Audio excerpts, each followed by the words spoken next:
All right, diving in today, and we've got a thinker who I think you'll find especially interesting, Karl Jaspers.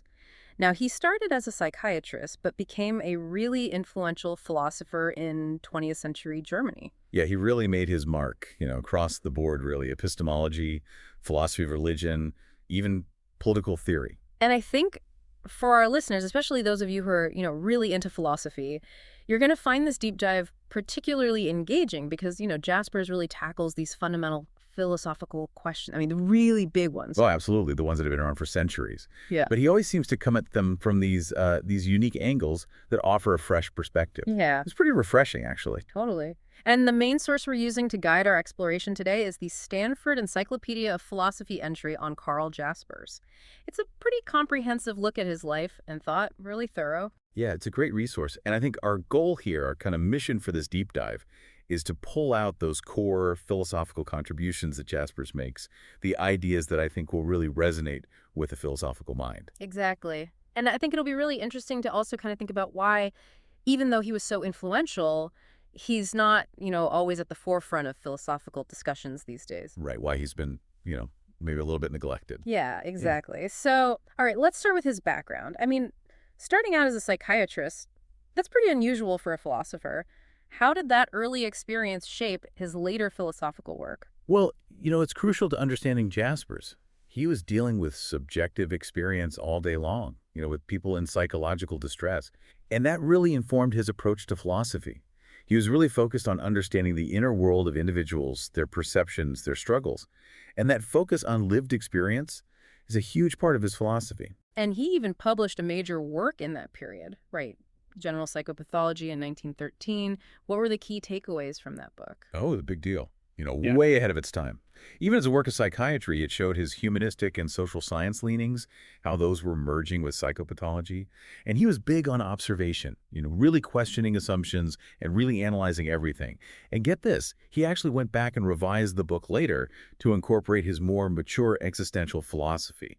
So you can already see these early seeds of his later philosophical ideas in his work as a psychiatrist. Fascinating. So we've got this mind deeply immersed in complexities of the human psyche, and then he transitions to philosophy in the early 1920s. What drove that shift? For Jaspers, philosophy was not just some abstract intellectual exercise. He believed that engaging with philosophy was how you could truly understand and actualize your own being as a thinker. It wasn't just about the world out there. It was about a deep dive into yourself, a process of self-discovery and self-realization. That was the driving force behind his move from, describing mental states to exploring the nature of existence. Now, every philosopher is, of course, influenced by those who came before. Who are the key figures that shaped Jasper's thought? There are a few, but Immanuel Kant is probably the most important one. I mean, there's even a famous line that calls Jaspers the first and the last Kantian. Wow, that's a strong statement. What's the connection there? Well, it's about how Jaspers took Kant's transcendental philosophy and made it much more about subjective experience. He put a huge emphasis on spontaneous freedom, the idea that we aren't just determined by external forces. And he saw Kant's ideas as being rooted in our individual experience, not just these abstract categories. Although the Stanford entry does point out that this view of Jaspers as primarily a Kantian is being challenged by some scholars these days. So Kant was huge. Who else? Max Weber and his circle were pretty influential, especially during Jaspers' time in Heidelberg. Weber was this sociologist, a big thinker. Jaspers got into some of his ideas on what they called heroic liberalism, a certain type of nationalism, and even ideas on democracy. And it was also a time when people were really grappling with neo-Kantianism, so that definitely had an impact on him. And then we have his relationship with Martin Heidegger, which was, let's just say, complicated. I mean, they're often seen as pioneers of existentialism, but they also had major disagreements. Yeah, early on, they were definitely on similar paths, both kind of pushing against Kantian formalism, emphasizing lived experience, this passionate approach to philosophy, kind of like Kierkegaard. But, their differences were deep, and they had a pretty painful break, mostly because of Heidegger's support of the Nazis. And it's interesting, Heidegger actually wrote a critique of Jaspers' psychology of worldviews, saying that Jaspers was still stuck in this subjective metaphysics. And Jaspers, of course, really disagreed with Heidegger's ontology and his politics. A philosophical bond broken by some fundamental differences, both in their thinking and in how they saw the world. Now, the entry also mentions Kierkegaard and Nietzsche. Right. Kierkegaard's influence is clear in how Jaspers saw philosophy as this very personal and passionate thing, something that really involved your whole being, you know? Hmm. He liked Kierkegaard's focus on authenticity, on really committing yourself to your beliefs. And Nietzsche, you can see his influence in how Jaspers approached philosophical claims, seeing them as like expressions of psychological states, not just objective truths. He also shared Nietzsche's skepticism of, absolute claims to knowledge, any kind of rigid rationality. But Jaspers wasn't all in on Nietzsche. For example, he really pushed back against Nietzsche's naturalistic vitalism, putting more emphasis on transcendence, kind of like Kierkegaard on that point. And there's a mention of Schelling, too, which might be a less obvious influence. Yeah, Schelling is an interesting one. So while Jaspers wasn't a fan of some of Schelling's more mystical ideas, he was really drawn to Schelling's concept of what he called a non-identitarian model of cognitive life. Basically, it means that knowledge isn't just the subject mirroring the object. It's something more dynamic, maybe a process of interpretation, or even a kind of revelation that happens at the limits of our rational understanding.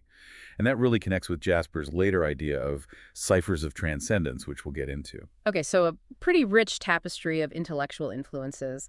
Let's dig into some of Jasper's key concepts now. The subject-object split seems pretty central. Absolutely. He saw that division, us as subjects encountering an objective world out there, as the fundamental reality of our mental lives.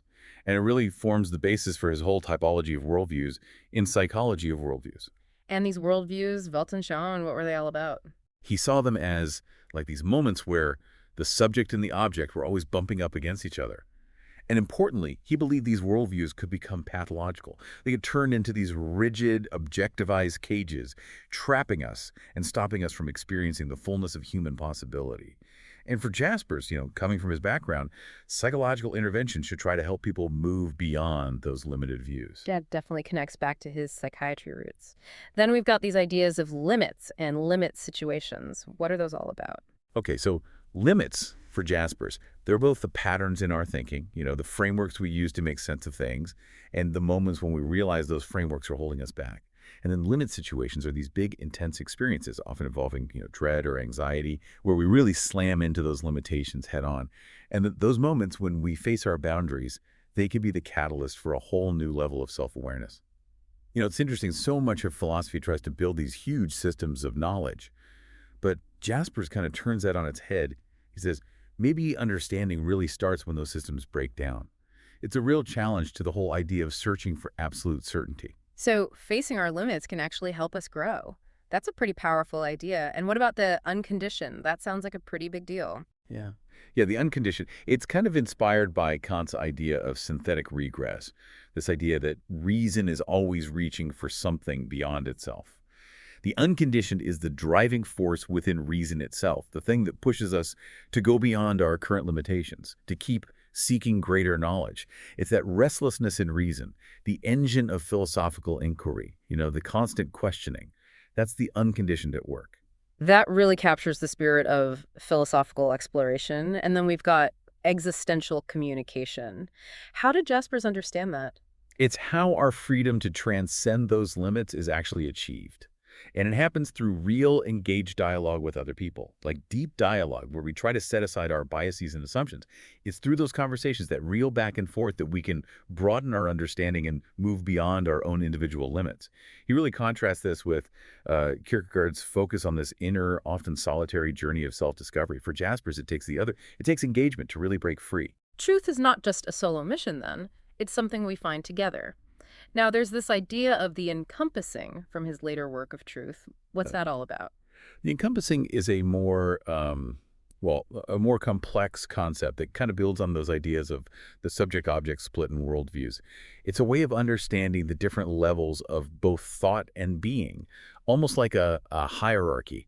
Think of it like Jaspers trying to bridge phenomenology and ontology, creating a way of understanding being that incorporates different modes of awareness, kind of like Hegel, but with a stronger focus on individual experience. It's how everything, reality, and our experience of it is contained within this bigger framework, this encompassing thing that goes beyond any one subject or object. Okay, I think I'm starting to get it. And he also reinterprets Kant's transcendental ideas as ideas of transcendence. What's the difference there? Yeah, good catch.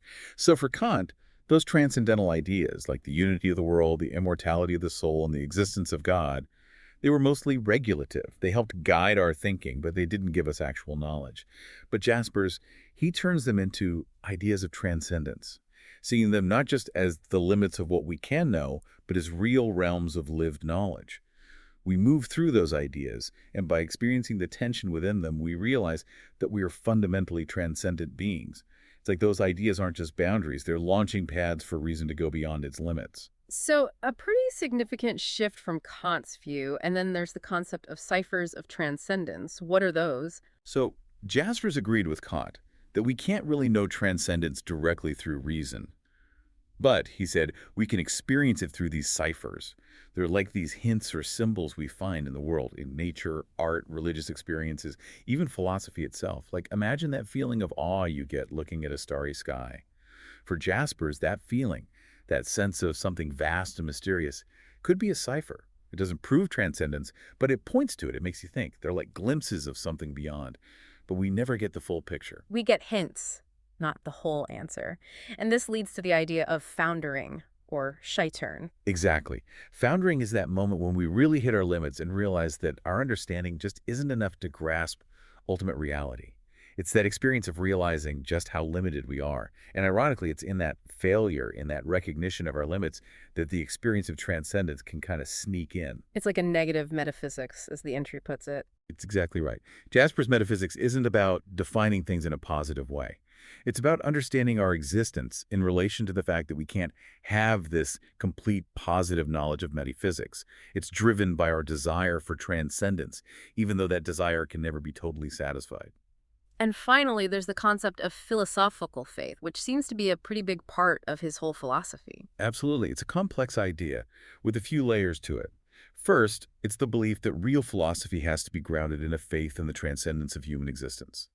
Second, it insists that this faith can't abandon reason. You can't just rely on dogma or blind belief. Faith has to be intellectually honest. And third, it recognizes that the evidence for faith will always be kind of paradoxical, uncertain. It requires us to keep an open mind and keep searching. It's not about having all the answers, but about the constant search, the ongoing conversation about transcendence, while recognizing that we'll never know everything. He saw as this crucial balance between, theology and anthropology, this way to avoid dogmatism on either side. Wow, a lot to unpack there. It's a really intricate and fascinating system of thought. So given all this, why do you think Jaspers is sometimes seen as a bit of an outsider in philosophy today? Well, the Stanford entry points out a few things. First, unlike some of his contemporaries, Jaspers didn't create a specific school of thought, with followers who went out and spread his ideas. He was more about philosophy as a personal journey than about building a rigid system. Second, some of the big names in 20th century German philosophy, guys like Heidegger, Lukács, and Adorno, they weren't big fans of his work. They criticized him, and that probably had an impact on how he was received. And then there's the issue of translations. Some of the English translations of his work haven't been great, and that's made it harder for English-speaking audiences to really get into his ideas. Yeah, bad translations can really hurt a philosopher's reputation. Anything else? Some people argue that his focus on metaphysics and what some might see as kind of a speculative style of philosophy didn't really fit with the trends in Anglo-American philosophy, which leaned more towards, analytical and empirical approaches. And then there's the fact that he was associated with, well, kind of less exciting times in German history than some of his peers. Maybe that made him seem less, I don't know, less dramatic or something. So combination of factors then, no dedicated school, some criticism from influential figures, translation issues, and maybe even just bad timing. But the entry does mention that there's been some renewed interest in his work lately. Yeah, there are definitely signs of that. People are starting to look at his work with fresh eyes, appreciating his insights into, the limits of knowledge, the nature of human existence, and the relationship between reason and transcendence. His ideas are still relevant today. All right, good to hear. Now, before we wrap up, let's touch on his political thought. He was pretty involved in post-war Germany. Oh, absolutely. He's a major public intellectual in the rebuilding of Germany after the Nazi era. He wrote a lot about what kind of government was needed for a just society, and he was a big proponent of moral democratic education. And his analysis of totalitarianism was really powerful. He saw it as like the destruction of political humanity, this triumph of purely instrumental rationality over ethics. And what did his own political philosophy look like? He put a lot of emphasis on cultural tradition, but like a living tradition, Yes, yeah. And he believed in free and open communication between citizens. He saw a role for some technocratic planning, but within limits. He thought we needed a strong constitution to protect rights and freedoms. And he believed in the importance of what he called reasonable persons, people who were both intellectually and morally capable. Yeah. Now, it's worth noting that he wasn't a fan of pure democracy. He thought it had its problems. And his whole political philosophy, while it's very humanistic, it does feel a bit old-fashioned, kind of rooted in those earlier liberal traditions. So, a philosopher who was deeply engaged with the political issues of his time, even if his solutions were sometimes inspired by an earlier era. That's a good way to put it. He saw the terrible things that happen when power goes unchecked, Yeah. the way human dignity is crushed under totalitarianism. Mm. And his political philosophy was his attempt to create a more just and humane society after all that.